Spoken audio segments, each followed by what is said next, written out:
your diamonds and you've got your pretty clothes, and the chauffeur drives your car. You let everybody know, but don't play with me, 'cause you're playing with fire. Your mother, she's an heiress, owns a block in St. John's Wood, and your father'd be there with her if he only could. But don't play with me, 'cause you're playing with fire.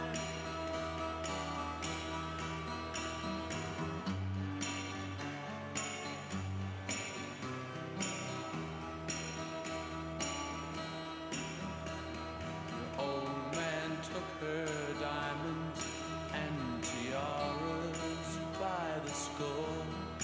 Now she gets her kicks in Stepney, not in Knightsbridge anymore. So don't play with me, 'cause you're playing with fire. Now you've got some diamonds, we'll have some others, but you better watch your step, girl, or start living with your mother. So don't play with me, 'cause you're playing with fire. So don't play with me, 'cause you're playing with fire. Paid my dues time after time. I've done my sentence but committed no crime, and bad mistakes I've made a few. I've had my shells and kicks in my face, but I've come through. I need to go home.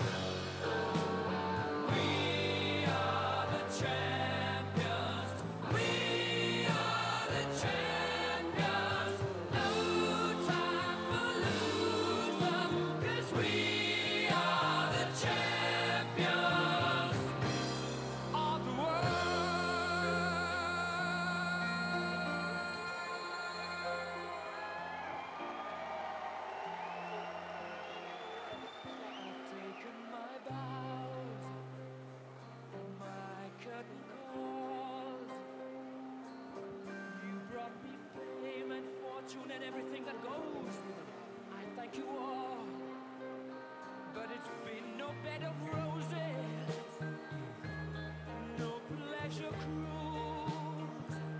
I consider it a challenge before the whole human race, and I ain't gonna lose. I need to go.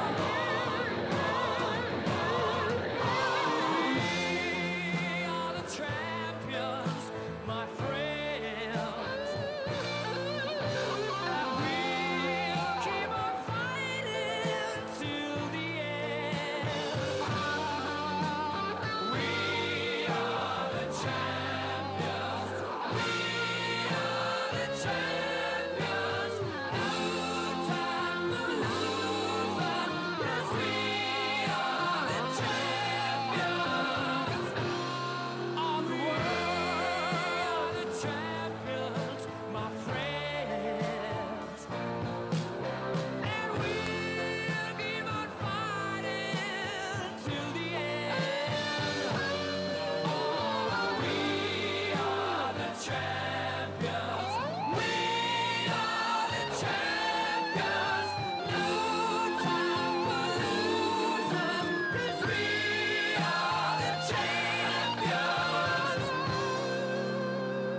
time after time.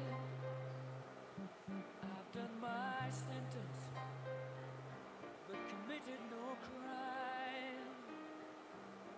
And bad mistakes, I've made a few. I've had my shells and kicked in my face, but I've come through. I need to go on, on, on, on. We are the champions, my friends, and we'll keep on fighting till the end. We are the champions. We are the champions. No time for losers, 'cause we are the champions of the world.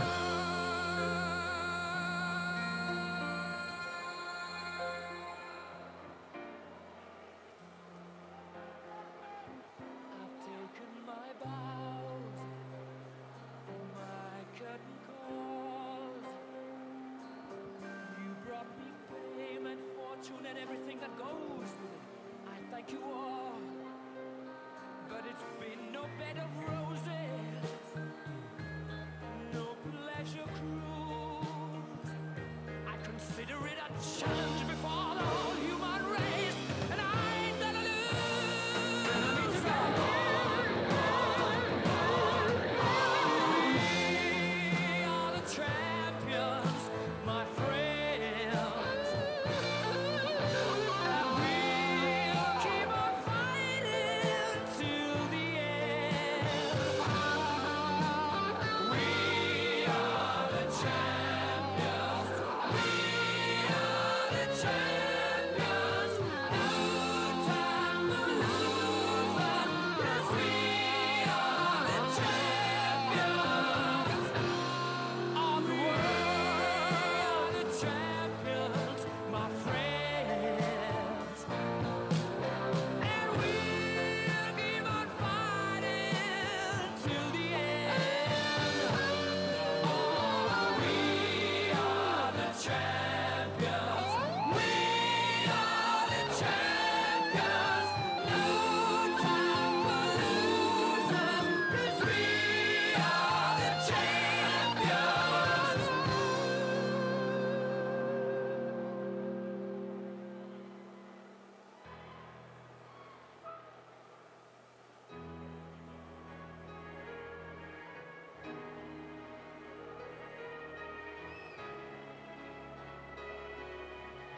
POTUS is in the house.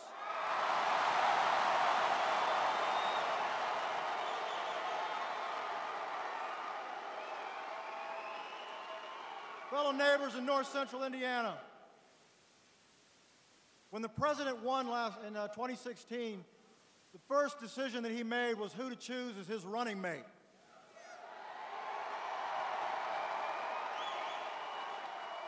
And boy, did he make a great choice.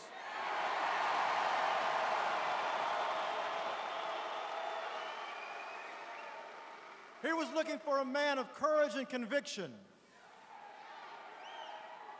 And we had one right here in Indiana. He was looking for someone who served this nation in Congress and served it well. He was looking for a man who knew how to run a state and ran it well. But the most important thing about the man who I'm about to bring up on stage is he's a man of faith.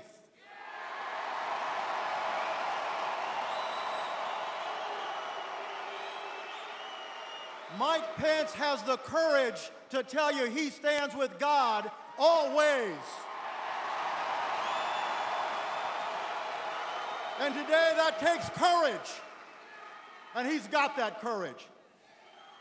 Ladies and gentlemen, it is my honor to welcome to our hometown, Elkhart, Indiana, the Vice President of the United States and the Second Lady, Mike and Karen Pence.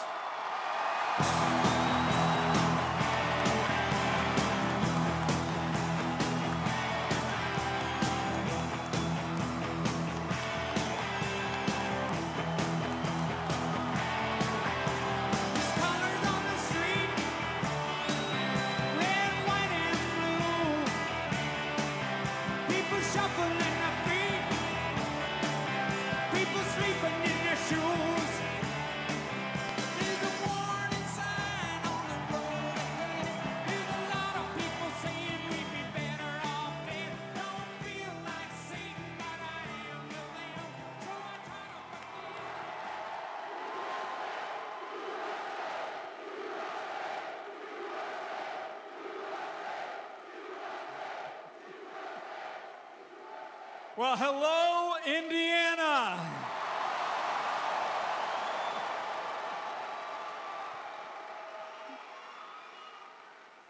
It is great for Karen and me to be back home again.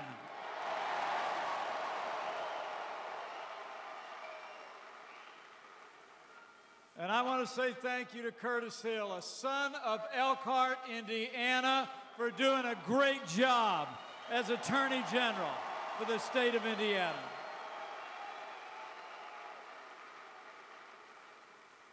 And it really is great. It is really great to be here with a friend of mine. The man Indiana voted overwhelmingly to make the 45th President of the United States of America, President Donald Trump.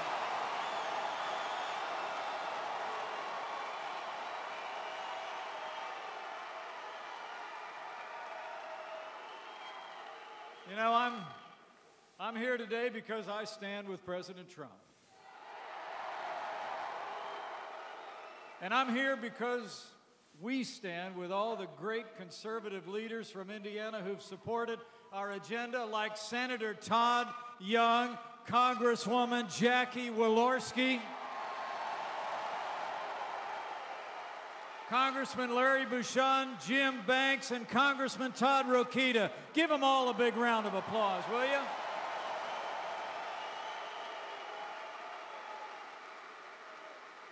And my fellow Hoosiers, we're here because now that the primary is over, President Trump and I want Hoosiers to know, we also stand with the next great United States Senator from the state of Indiana, Mike Braun.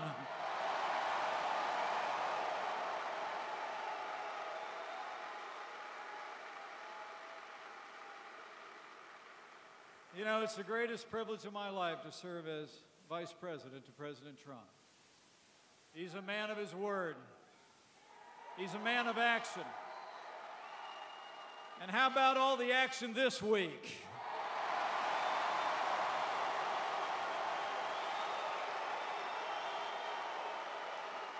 This president took action on Iran. We saw progress on North Korea, and the new American embassy will open in Jerusalem, the capital of the State of Israel, on Monday. You know, what the world saw this week is an American president who embraces his role as leader of the free world. It's true. President Trump withdrew the United States from the disastrous Iran nuclear deal. He slapped sanctions on that leading state sponsor of terrorism. And early this morning, I stood on the tarmac of Andrews Air Force Base as President Trump welcomed 3 brave Americans back from captivity in North Korea. I'll never forget it.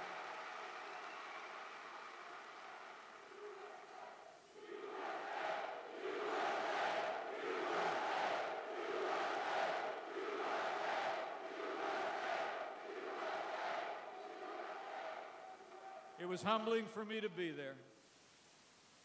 And it never would have happened without the strong, clear, resolute leadership of President Donald Trump on the world stage.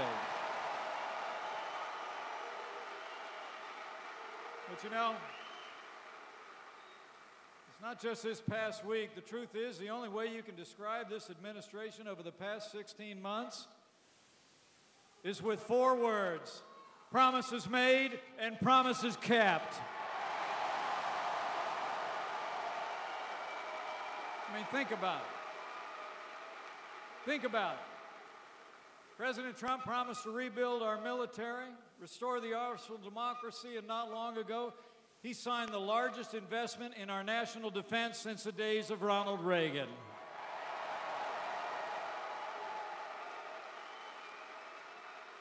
This president promised to take the fight to terrorists on our terms, on their soil. And thanks to the courage of our armed forces and the leadership of this commander-in-chief, ISIS is on the run. Their caliphate has crumbled. U.S. coalition just captured 5 of their most wanted, and we will soon drive them out of existence once and for all.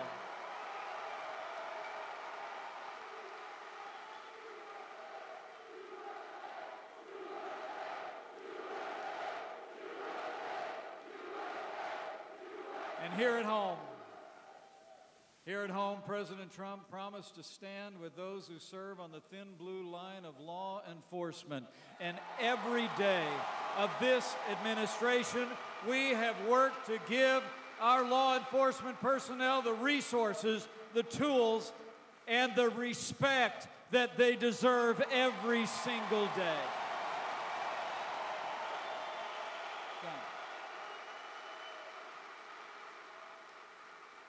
And our president promised to enforce our laws and secure our borders. He's already signed the biggest funding increase for border security in nearly a decade. He sent the National Guard to the southern border, and this president secured funding for the first 100 miles of a new border wall.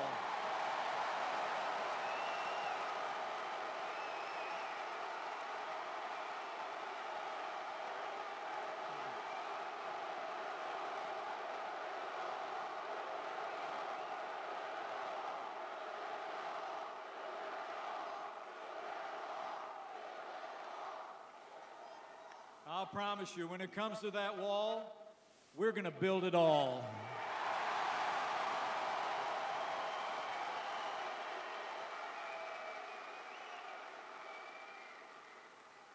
And this president has also stood for all the God-given liberties enshrined in the Constitution of the United States, like the Second Amendment and the unalienable right to life.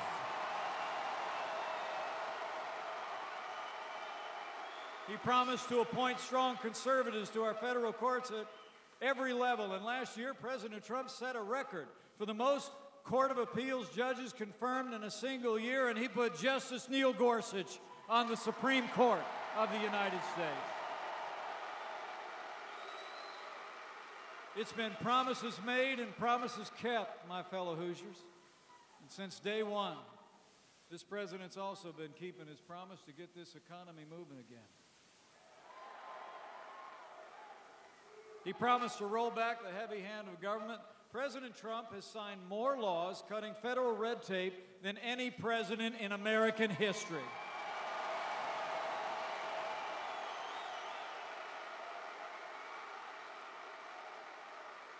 He promised to unleash American energy. We approved the Keystone and Dakota pipelines. We rolled back the Clean Power Plan. And President Trump put America first when he withdrew the United States from the Paris Climate Accord.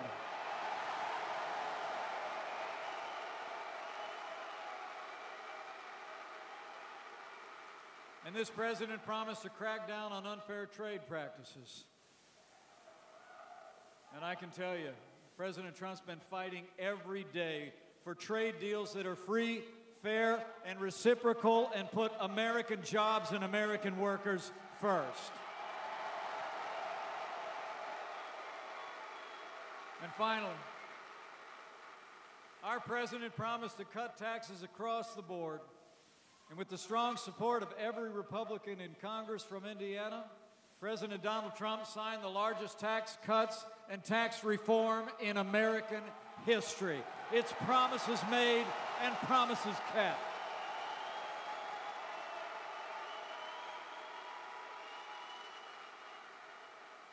I mean, think about it. We cut taxes for working families. We cut taxes for job creators, businesses large and small. In fact, when we were cutting taxes, we also eliminated the individual mandate tax at the heart of Obamacare. It's gone.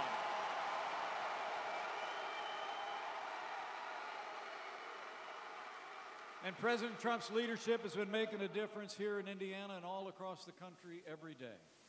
Since Indiana voted to send him to the White House, businesses have created more than 3.1 million jobs, including 33,000 new jobs here in the Hoosier State alone.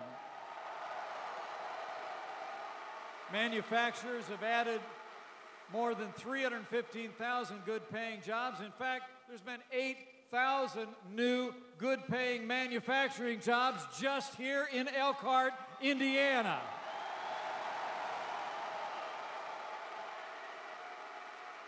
I mean, the unemployment rate hasn't been this low since the year 2000, and in fact, Elkhart County has the 5th lowest unemployment rate in America.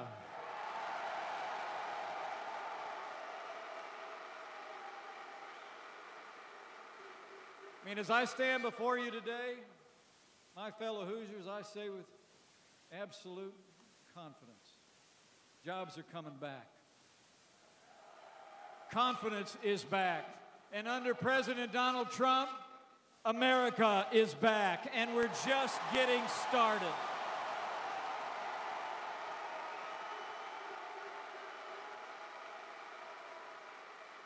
But you know, despite all the progress we've made, we got a lot more work to do, men and women.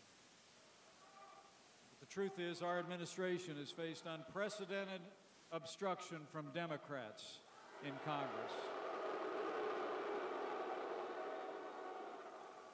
The truth is, Democrats have stood in the way of almost every major reform President Trump and I have put forward.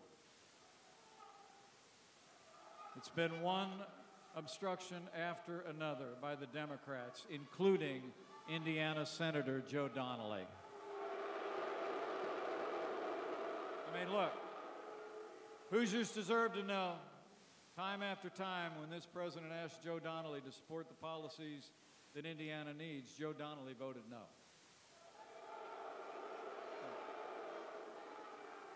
When the time came to cut your taxes, Joe voted no.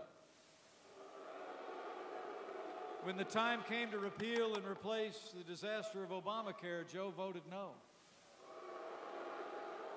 When the time came to empower Indiana to defund Planned Parenthood, Joe voted no. You know, Joe's even thinking of voting no on Gina Haspel to be the director of the CIA, despite the fact Gina Haspel is an American patriot. She's been endorsed by CIA directors from both parties, including Indiana's own former Senator Evan Bayh. I don't know about the rest of you, but I think Indiana deserves better.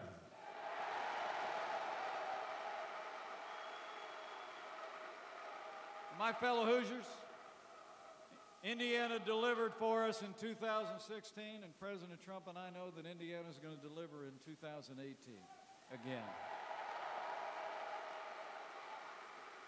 When we re-elect strong conservative leaders in Congress like Jackie Walorski, Larry Bouchon, and Jim Banks, when we elect new leaders in Congress like Jim Baird and a fellow named Greg Pence,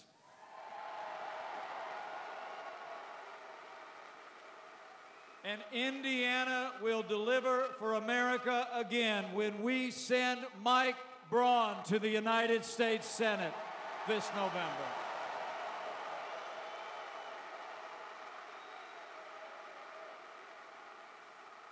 Mike Braun is a job creator. He built his business right here in the Hoosier State. He's a conservative who I've known for a lot of years. I know he's going to bring Indiana values to our nation's capital. And when Indiana elects him, I know Mike Braun will stand up for Hoosiers, and Mike Braun will stand with President Donald Trump.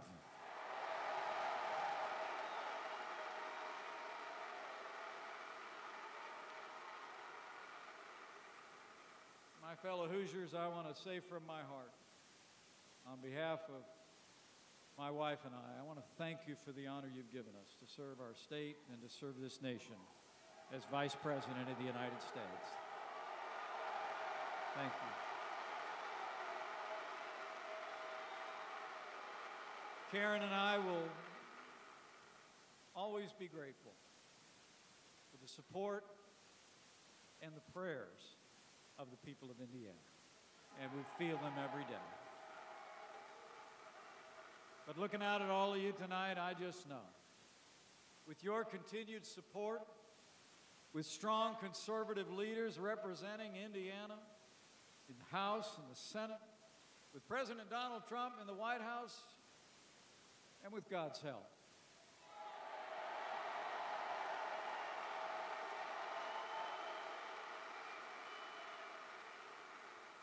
we will make America prosperous again. We will make America safe again. And this man will make America great again. Ladies and gentlemen, it's my high honor and distinct privilege to introduce to you the 45th President of the United States of America, President Donald Trump. And I'm proud to be an American, where at least I know I'm free. And I won't forget the men who died, who gave that right to me. And I gladly stand up next to you and defend her still today. 'Cause there ain't no doubt I love this land. God bless the USA.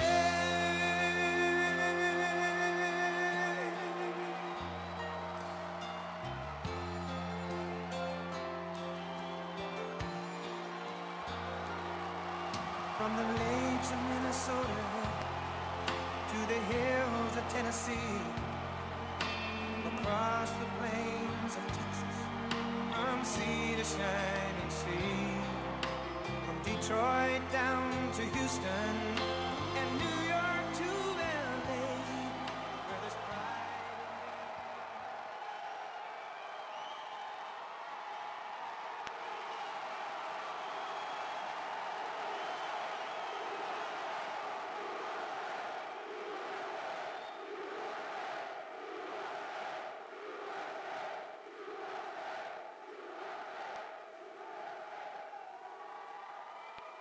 So I want to thank your former governor and your current vice president, and he and Karen are doing an unbelievable job for our nation. Thank you, Mike.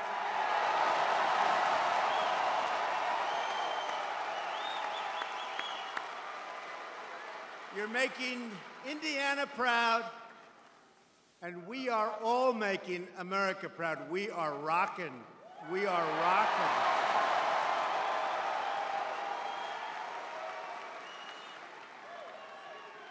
So I'm thrilled to be here tonight with the incredible, hard-working patriots of the Hoosier State. Hoosier.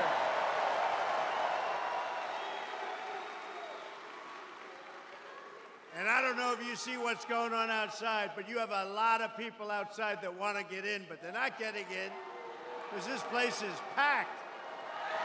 This place is packed.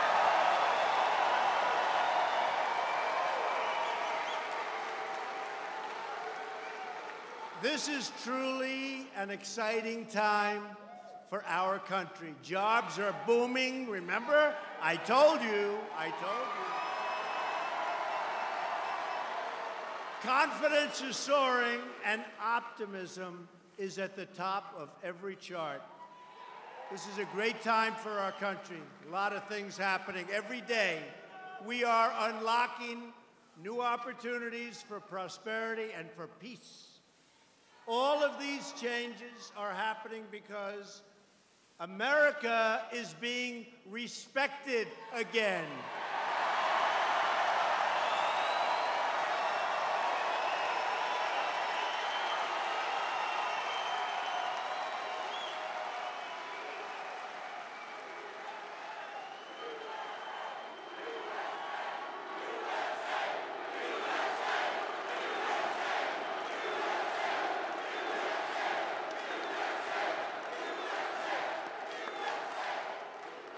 At 2 a.m., early this morning,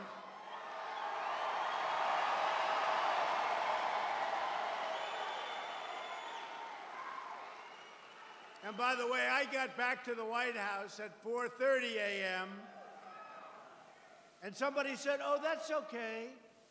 You can cancel Indiana tonight."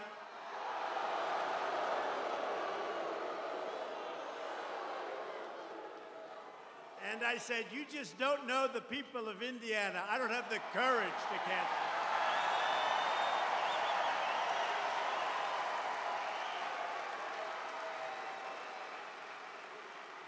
But at 2 o'clock in the morning, I had the incredible honor of greeting 3 brave Americans who had been held in North Korea, and we welcomed them back home the proper way.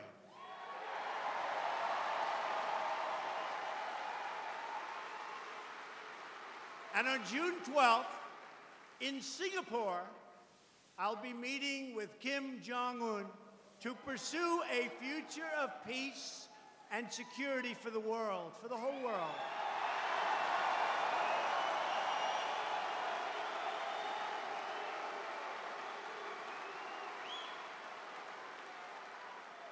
And the relationship is good.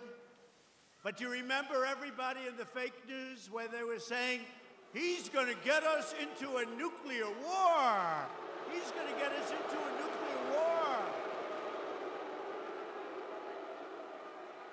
And you know what gets you into nuclear wars? And you know what gets you into other wars? Weakness. Weakness. So the relationship is good, and hopefully, I mean, for all of us, for the world, hopefully, something very good is going to happen, and they understand it's very important for them, it's important for everybody. So Japan, South Korea, China, everybody, I think it's going to be a very big success. But my attitude is, and if it isn't, it isn't, okay? If it isn't, it isn't, but, and you have to have that because you don't know. We're not going to be walked into an Iran deal where the negotiator, John Kerry, refused to leave the table.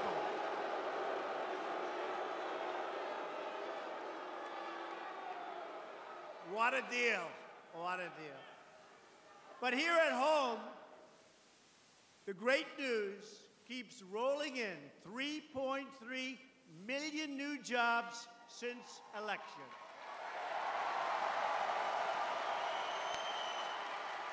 Now, if during the election, And by the way, how great is Coach Bobby Knight?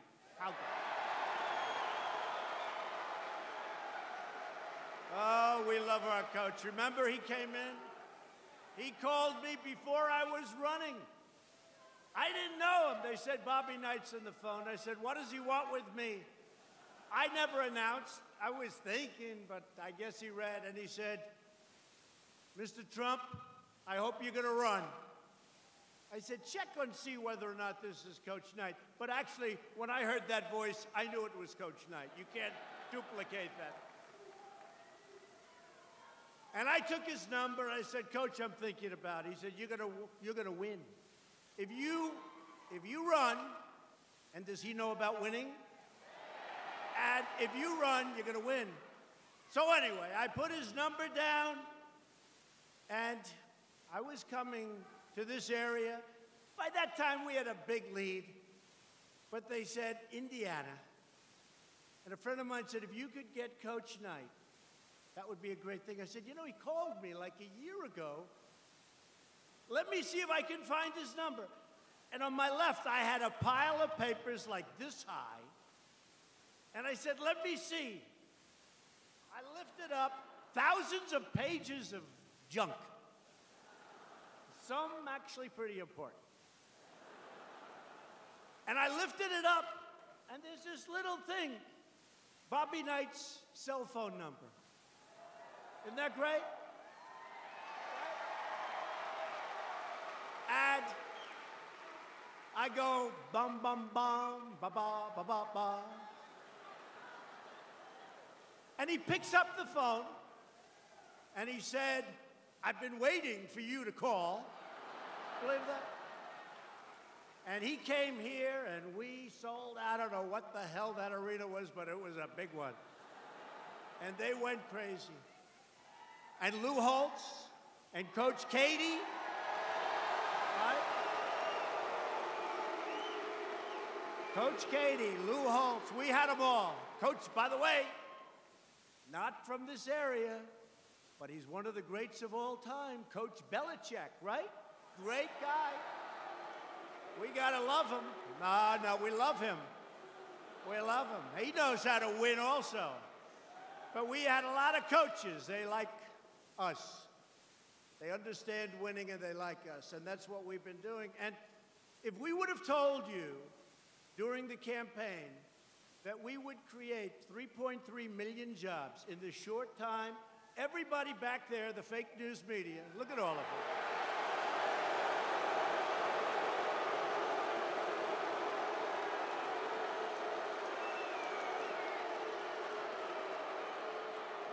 They're fake news. Everybody back there would have said, can you imagine? He's saying we're going to create 3.3 million. Can you believe it? We would have been, but you know what? We understand. We understand. And today, in the history of our country, just came out, right? We have the most jobs available in the history of our country. Just came out. I like that. We like that. We like that a lot because we have a truly great country, and I've been promising you those kind of numbers. The unemployment rate is at the lowest level since the turn of the century.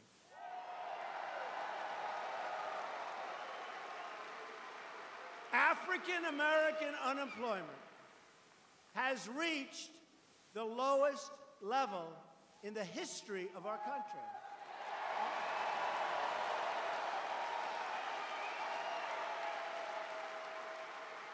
Remember, I used to read stats. Hispanic, African American stats. And I'd read, and it said, high crime rate, lousy education, this. I'd read like 6. And one day in front of a massive crowd, 25, 30,000 people, I said, vote for me. What the hell do you have to lose? And you know what? They did. They did. Remember that?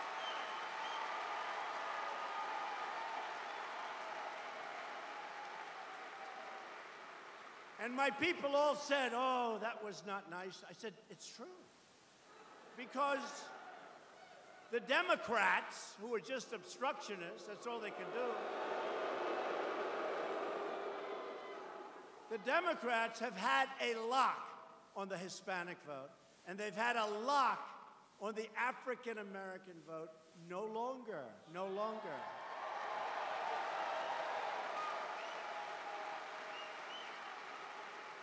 So the Hispanic unemployment, likewise, is the lowest, think of it, in the history of our country. It's the lowest.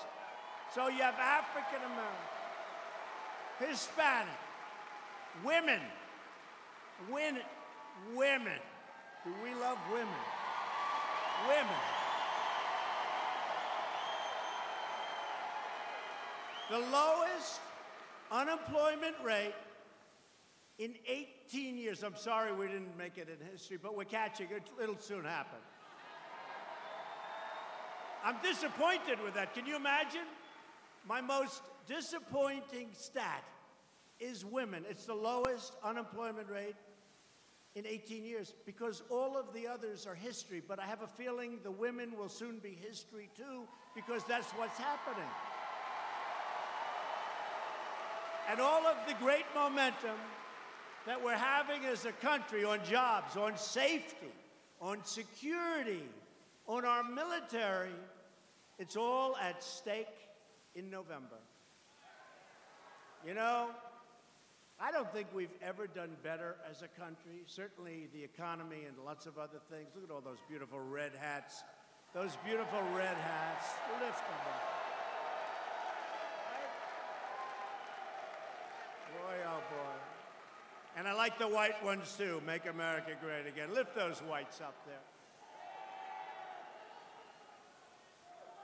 But it can disappear quickly. You know, what we did was unprecedented in the history of our country, really in the history of the world, what we did with this election. And the strides that we're making have never, ever been made like this before. But it can also disappear if you put fools and if you put the wrong people in. It can disappear. I mean, Nancy Pelosi said yesterday,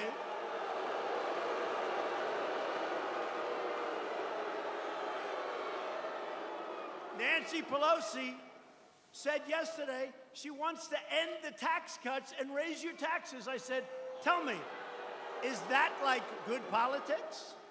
You know, it's not about politics, but think of that from a political standpoint. I don't think her party was too happy. But you know what? That's her thought. That's what they want to do. They want to raise your taxes, end your tax cuts.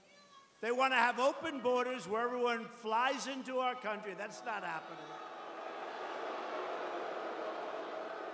So this week, you nominated an incredible slate of Republican candidates, many of whom I know. And you have to work every day between now and November to elect more Republicans so that we continue making America great again. And by the way, this is the first for Indiana. Our new slogan for 2020, you know what it is? Keep America great.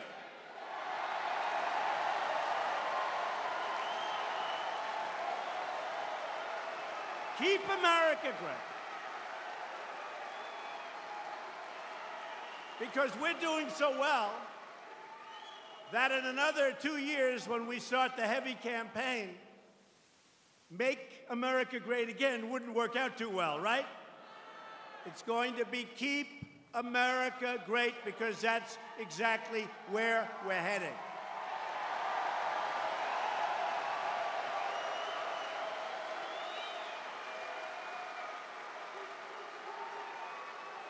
But don't tell anybody. I don't want anybody to know. We want to save that for a surprise. But I do like that. And you know what I paid for that slogan? You know, a lot of these people, the politicians they run, they pay millions of dollars for ideas like that. How much did I pay for that? Zippo, Zippo.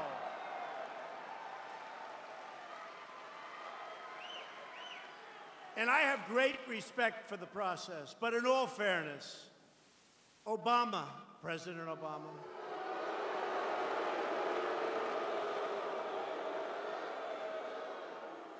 paid $1.8 billion for hostages.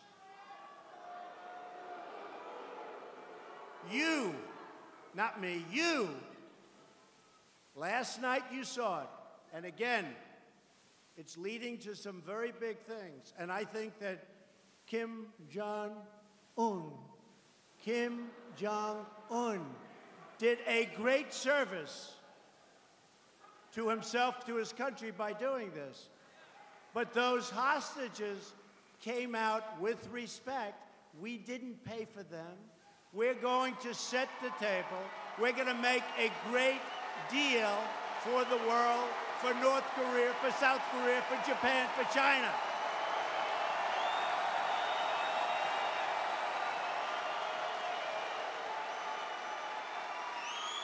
So what he did was the right thing. But they came out for nothing. And the others came out for $1.8 billion in cash. Can you believe that?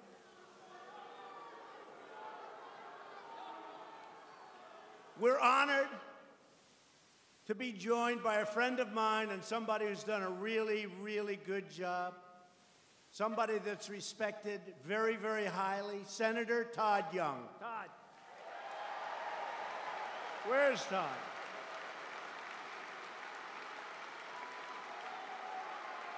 Where is he? See? That's a great politician. He doesn't even want a good location. He is of the people. Thank you, Todd. We also welcome the largest vote winner in Indiana history, except for Trump. Attorney General Curtis Hill. Where's Curtis?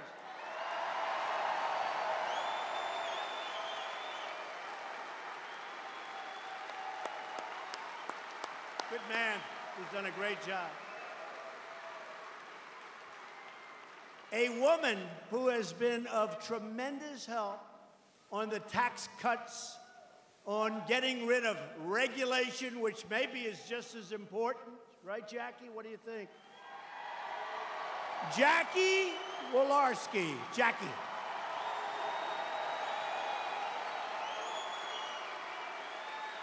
Done a great job. And some congressmen who have been incredible. Larry Bouchon. Where's Larry? Larry, great job. Congressman Jim Banks.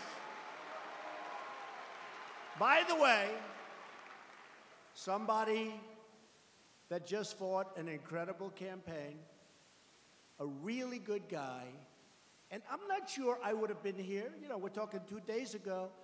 Very effective, a terrific man, Congressman Todd Rokita.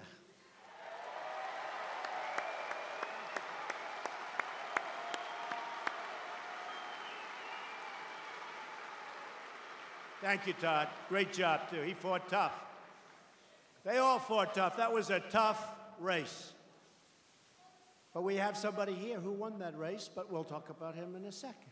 Let me also congratulate 2 of our new Republican nominees for Congress. First, a proud Army veteran who earned 2 Purple Hearts.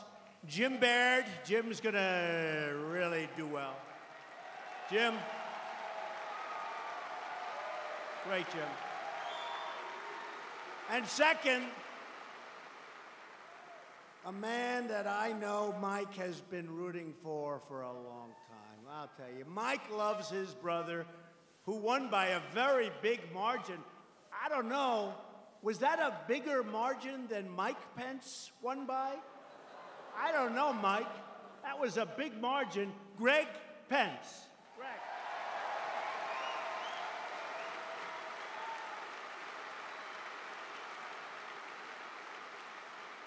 Finally, a big congratulations for Indiana's new Republican nominee for the United States Senate, Mike Braun. That was a good race. Get up here, Mike.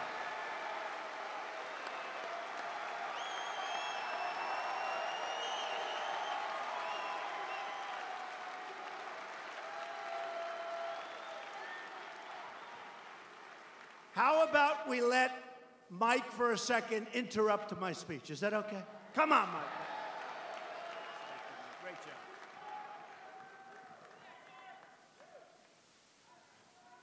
One of the neatest experiences of my life was spending 30 minutes riding with the president. And you wouldn't believe the advice you get, and it's great advice, and I'm going to incorporate it.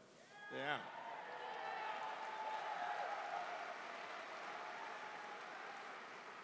You know, when I started this journey almost a year ago, I traveled the state, spent a lot of time in the north, and wanted to make sure this was going to end up with a good result.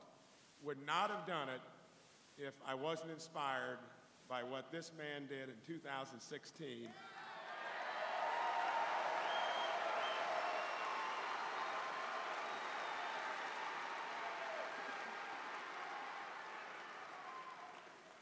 He cleared the field systematically, and really that was the inspiration for doing it. And I can guarantee you, when I get there, I'm doing it for the right reasons. I'm a businessman and an outsider, just like our president.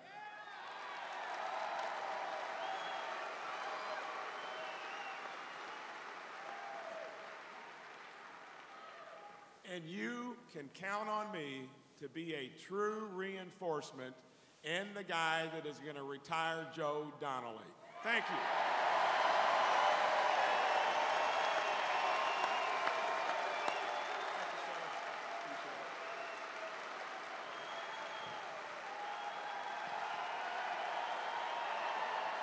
Thank you, Mike. And we need Mike Braun in the Senate, and that's going to happen. That's going to happen. He's an incredible guy and ran a really incredible race. Now, if Joe Donnelly, Sleeping Joe, and the Democrats get back into power, remember what I said. They will raise your taxes. He wants to raise your taxes. They will destroy your jobs. And they are going to knock the hell out of your borders. And that's already, we have the worst immigration laws in the history of mankind.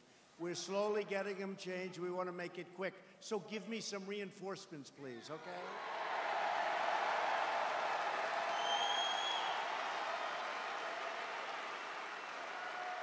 Last week, as an example, the deputy chair of the Democratic National Committee, Congressman Keith Ellison, you know him? Marched in a parade wearing a T-shirt that read, he was very proud of it, "I do not believe in borders."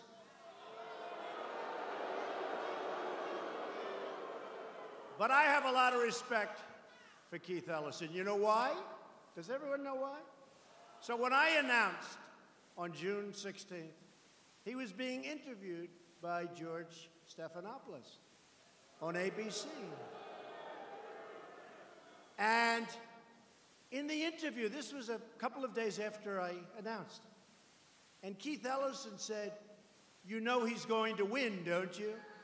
True. Right, Mike? He's true. He said, "You know he's going to win." And George and somebody else there, I won't mention the name.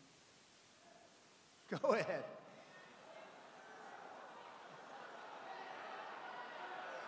They smiled a little bit, respectfully. But Keith Ellison, he said he is going to win.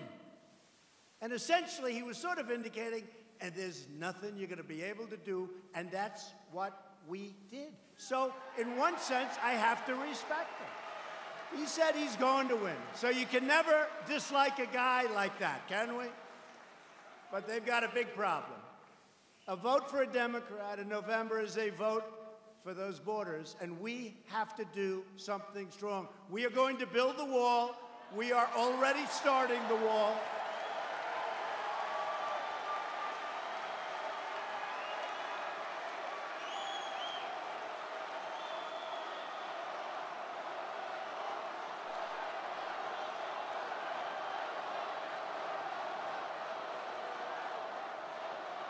We're going to build the wall. You know, we've already started. We got $1.6 billion. We're fixing a lot of it. We're in San Diego. So here's a case study. San Diego wants the wall. And I said to my people, here's the bad news. If we give them the wall, we don't have an advocate. If we don't give them the wall, they're going to be putting a lot of pressure on Governor Moonbeam in California. Right? But you know what I did? Something I would normally not do, which means in life I'm getting nicer as I get older. I said, let's build the wall for San Diego, so we're building them the wall. I shouldn't have done it. But actually, I sort of changed my mind after we started.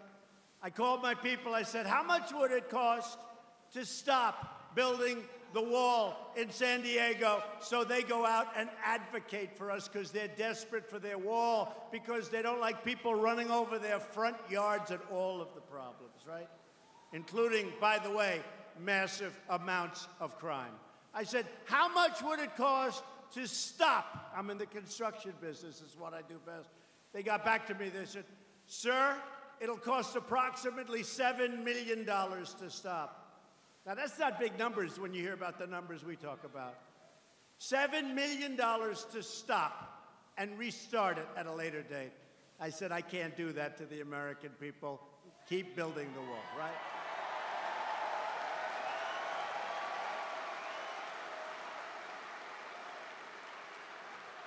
So we're building the wall, but we're getting it all done. We're going to get rid of catch and release. We're going to get rid of the lottery system. We're going to go eventually, when I get the votes, I need Republicans, we're going to go eventually to a merit-based system of immigration. Merit. You come in on merit.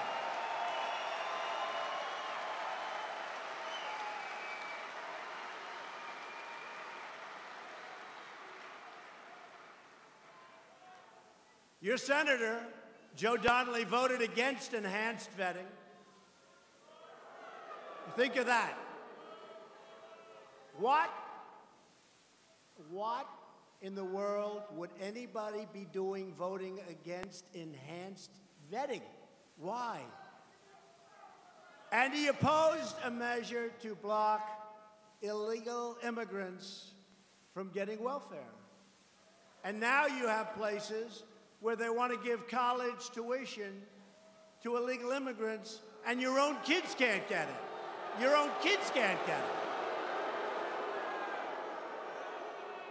Joe Donnelly voted no on tax cuts, no on better health care, and he voted no on canceling job-killing regulations, which may be even more important than those incredible tax cuts. But he voted yes on something that we are systematically taking down. We got rid of the individual mandate. We have great plans coming out. He voted yes for failed Obamacare.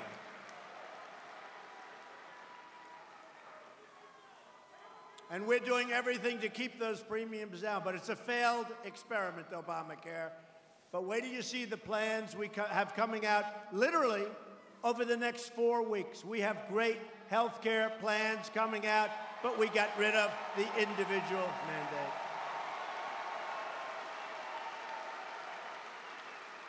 Joe Donnelly will do whatever Chuck Schumer and Nancy Pelosi tell him what to do. They don't ask him. They don't ask him. They tell him. They don't say, will you? They say, Joe, this is the way you're going to vote. Mike Braun will be a great, great representative of the people of Indiana. Mike Braun is a winner. Great businessman, by the way. Very successful businessman.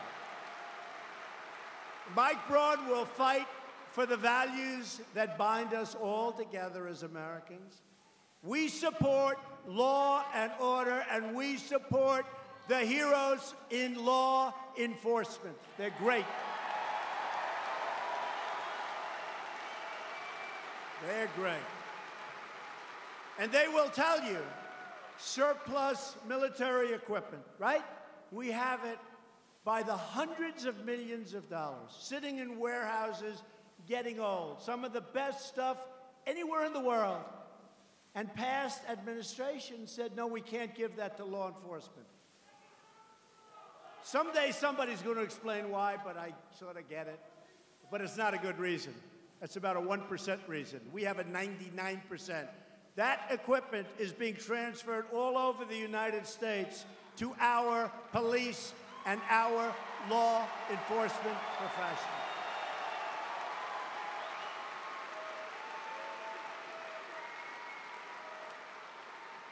And we already have it. The other side said, but it's too good. It's too good. It's already paid for. We defend the Second Amendment. And don't kid yourself, it is under siege. We defend the right to self-defense. Never believe that your Second Amendment is not under siege. We believe that a strong nation must have strong borders. We have pride in our history and respect for our great American flag.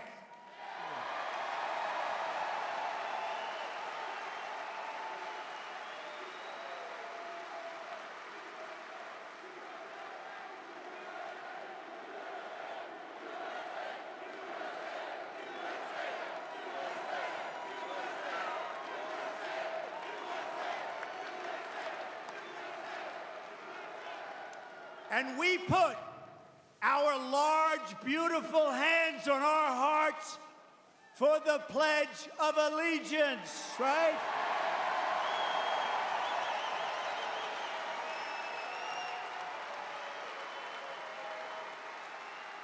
And we proudly stand, all the time we stand, because we love that sound. We stand for our national anthem at all times.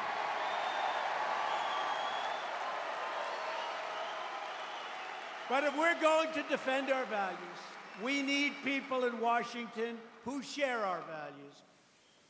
Democrats, like Sleepin' Joe, say one thing when they're in Elkhart, and then they go to Washington and vote for the radical, liberal agenda. It never, ever fails.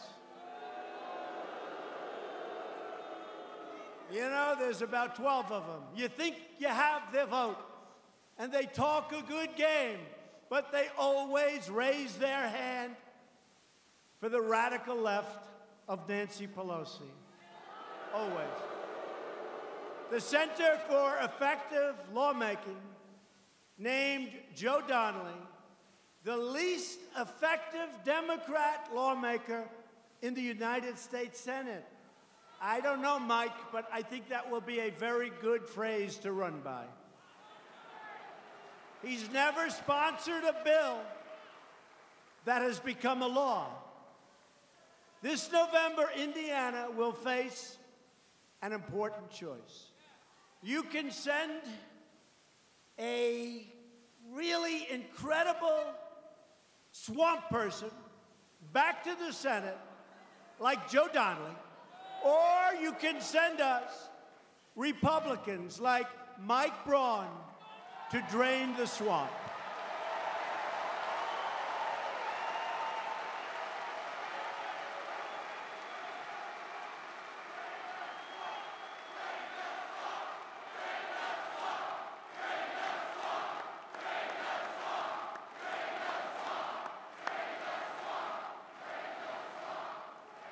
Under my administration, we're fighting against the lobbyists, the special interests, and the corrupt Washington politics. After years of rebuilding foreign countries, of which a lot of people partake in the cost of rebuilding those foreign countries, we are finally rebuilding our country.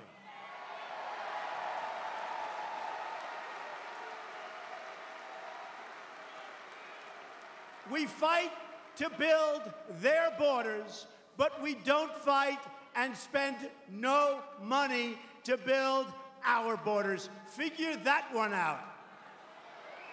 We're fighting, and we're finally putting America first.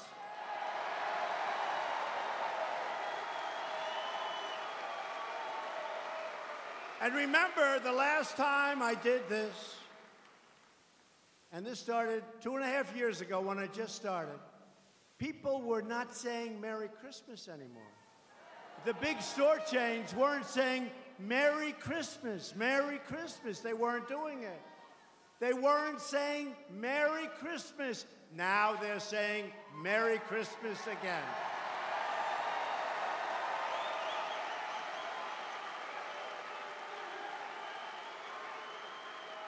To bring back our jobs, we're cracking down on unfair trade. We want trade deals that are fair and, by the way, reciprocal. And we love our farmers. We're taking care of our farmers. And we love our factory workers. We love our workers.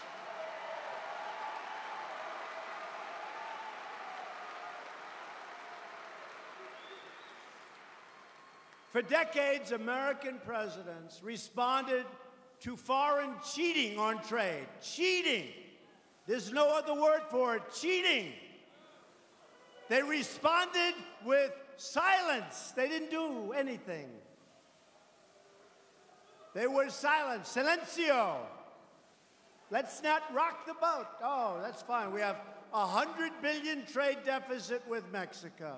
Think of it. $100 billion trade deficit a year with Mexico. We have a trade deficit with almost every country in the world. We're changing that around rapidly.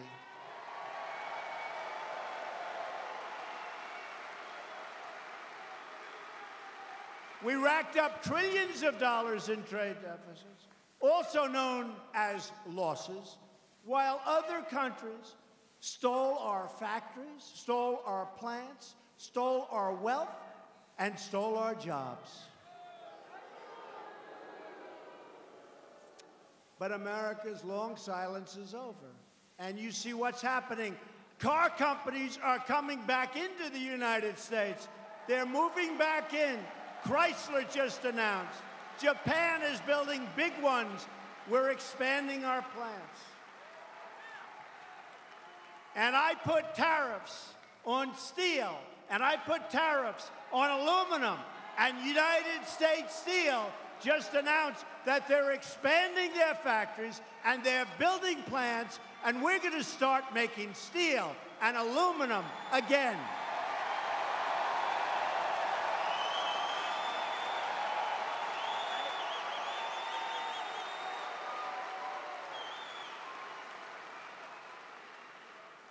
America is respected again.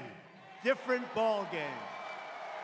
Under my administration, we kept another important promise when we put a great new justice on the United States Supreme Court, Neil Gorsuch. And next week, after the promises of many administrations and presidents, and then they never did it. They campaigned, they promised, they never did it. Next week, we will finally open the American Embassy in Jerusalem.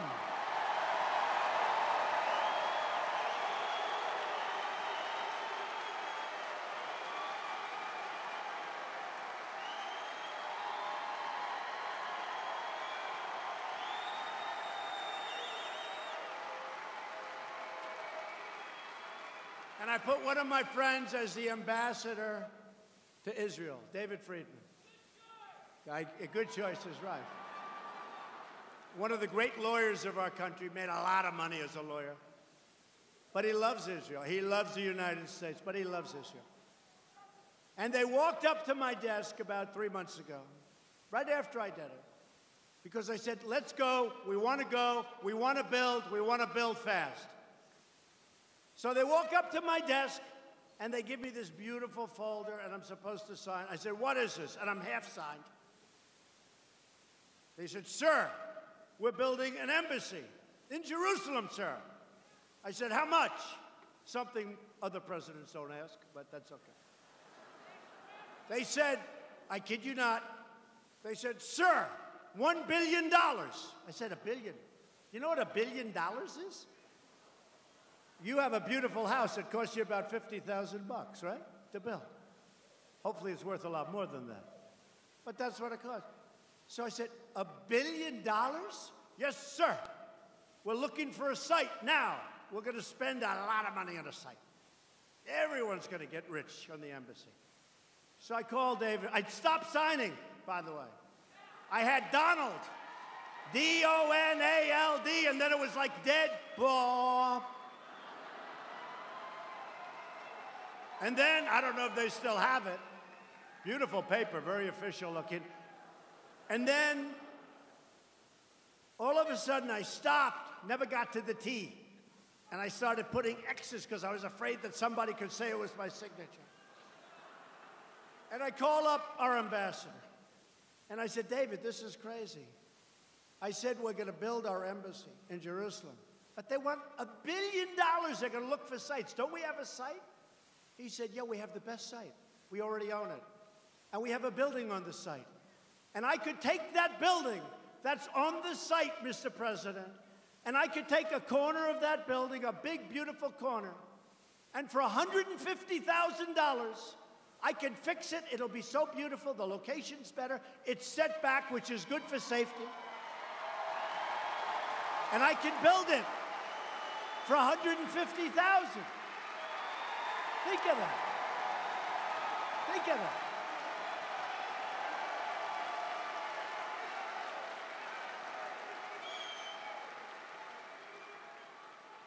I said, David, so you're going to renovate the corner of a building it's going to be beautiful. The site is the best site, and we own it. The building is already built, and we can fix it. So think of it. We have government wanting to build $1 billion in a site that would never be as good or as safe, because this is a big site, big setbacks. They want setbacks for safety. Makes sense. So I said, David, you can do that from $1 billion to 150. You know what? Spend $200,000 or $300,000. That's okay too. Now think of it. And the reason I was very cognizant, because I was supposed to cut the ribbon of the new embassy in London. You know that, sir. So we have the best piece of property in all of London. It's our embassy. And someone between the Bush administration and the Obama administration. They say Bush started it, but Obama could have stopped it. But let's say the two administrations, what they did is they said, wow, this is a great piece of property. We've been offered a lot of money, like 200 or 250 million. And what we'll do, because we're such great businessmen, what we're going to do is we're going to sell this best piece of property in London by far. By the way, literally, it's if you know New York, 5th Avenue and 57th Street. Now, I happen to have a building there, so, but that is the best one. The Tiffany location. It's the Tiffany location. It's the best location, and it's a big location, and it's the best embassy location we have in the whole portfolio. But somebody said, what a great deal. We're going to sell that for, I think, $250. So let's say to a wealthy person, and they're going to rip it down, they're going to build a hotel or do something. And we sold this thing for $250. Now, everybody in this room, because you're from Indiana, you understand life. you would say, okay, good, now you're going to build a new one for $50 million, you're going to have $200 million left over, you're going to have a nice embassy, that's, okay, but it didn't work that way in government. So they sold the embassy for like around $250 million. They then went out and bought a terrible piece of land in a lousy location. And they just opened a new embassy in a bad location for $1.2 billion. What a great deal. What a great deal.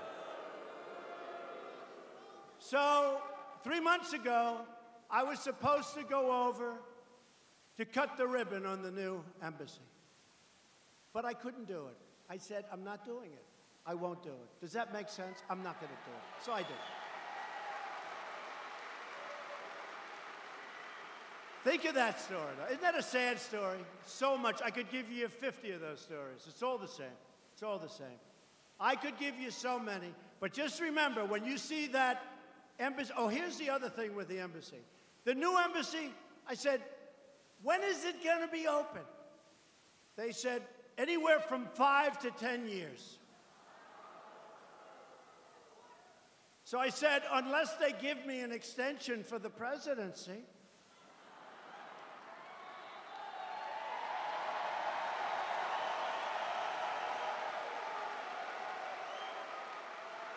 Which I don't think the fake news media would be too happy about. Wait. Actually, they would be happy, because when I'm not here, their ratings are going to sink, so they'll probably be very happy. So they said from 5 to 10 years. Now, you know when they say from 5 to 10 years, that means probably 15 or 20 years, right?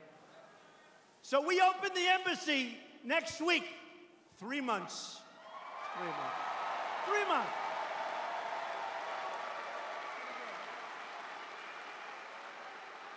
Oh, I could tell you so many of those stories, but I won't tell you anymore. We have to save some. We only have about 1,000 left. Among the many grave national security blunders of the previous administration, one of the world's worst was the disastrous Iran nuclear deal. A deal that would allow Iran to go right to the brink of nuclear weapons and ultimately, very quickly, have a nuclear weapon. And by the way, other countries in the Middle East who do have money, all of a sudden, would be looking all over the place for nuclear weapons. That was going to force a disaster. The deal also gave the regime billions of dollars. How about this? $150 billion. And $1.8 billion in green. $1.8 billion in cash, which would be used to spread bedlam and death and destruction all over the Middle East. They're all over the Middle East. And with all of that being said, who knows? Because we're putting the harshest, strongest, most stringent sanctions on Iran.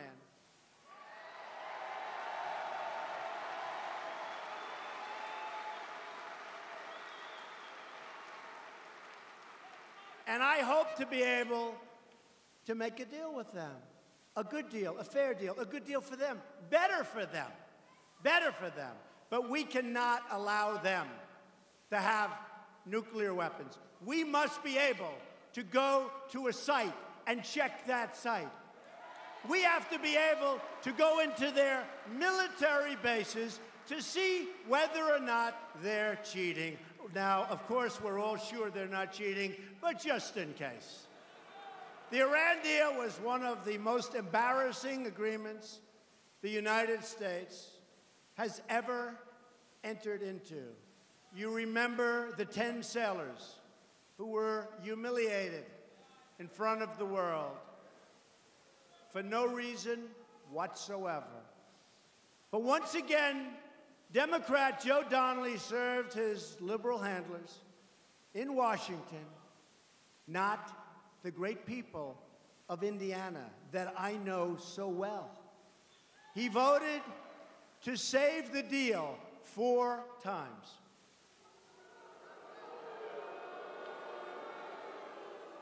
But we saved the deal no longer. As we discussed another critical element of our national security, to me, probably one of the reasons we're all here in this great victory celebration is border security. We have many things to do, but we have already begun the construction of the wall, and so many other things are following. We will have those borders extremely strong, extremely powerful, and we will have laws that match the border.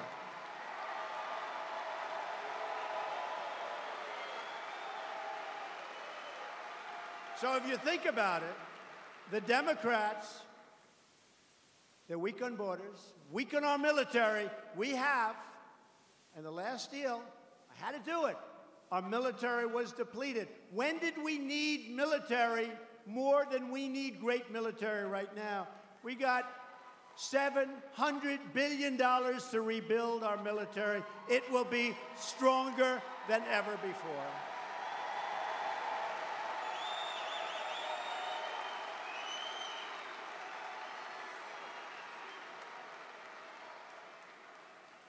So the Democrats, they fight against the borders. They fight to raise your taxes. They want to raise your taxes. They fight for all of the things that we don't stand for. And we're going to have a great victory in 18. You watch. We're going to have a great victory.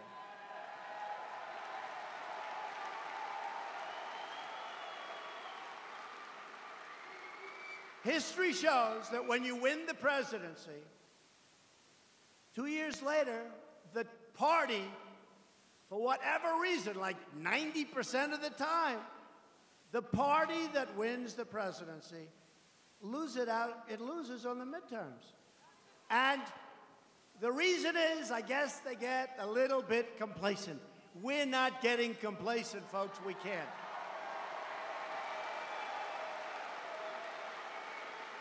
If we elect more Republicans, we can truly deliver for all of our citizens. We're going to keep the promises anyway, whether we do or whether we don't. I'm going to keep that. We have delivered, and it was said by one of these gentlemen, we have delivered, one of the only times ever, more than we promised. I have delivered more than I promised, if you think about it. We will lift millions of Americans from welfare to work, from dependence to independence, and from poverty to prosperity. We will put new steel into the spine of our country, and by the way, it will now be American-made steel. And we will breathe new hope into our communities. We will do it all with American hands, American grit, and American pride. Loyal citizens like you helped to build this country, and together we are taking back our great and beautiful country, returning power to everyday American people. These are the greatest of all people.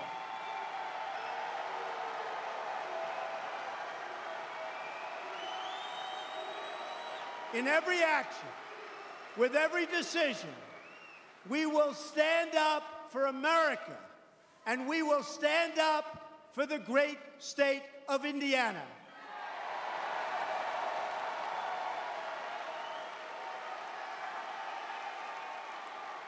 This is the state where generations of American patriots and pioneers plowed the fields, carved the wilderness, and worked the factories of the great American Midwest. No place like it. It's the state that gave us Notre Dame football, Hoosier basketball, and the legendary Indy 500. With your help this November, Indiana will inspire our country again. No dream is beyond our reach. Our ancestors braved the oceans. They tamed the frontiers, put down the railroads, those beautiful railroads, built up the highways, and dug out the great Panama Canal.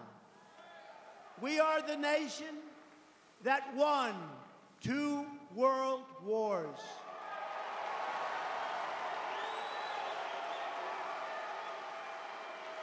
And we are the nation that defeated communism and fascism and landed a man on the face of the moon.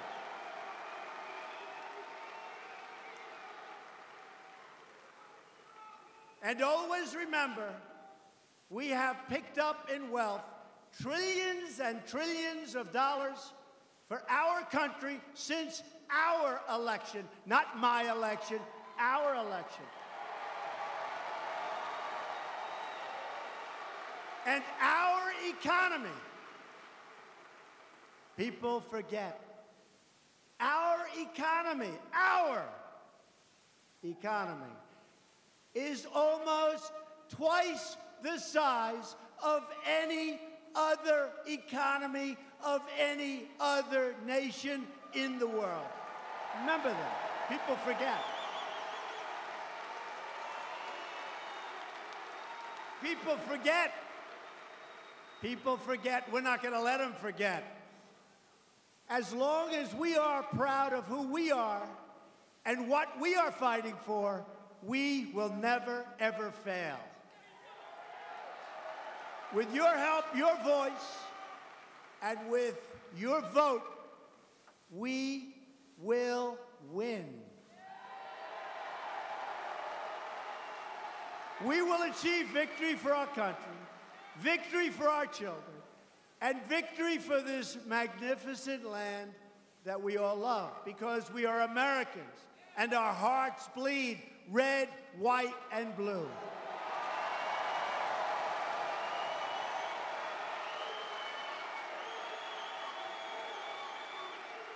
We will never give in. We will never, ever give up.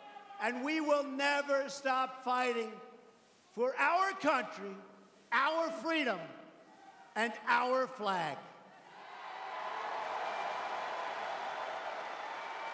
We are one people, we are one family, and we are one nation under God.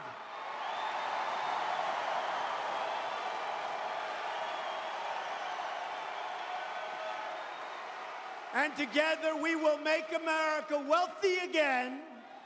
We will make America strong again. We will make America safe again.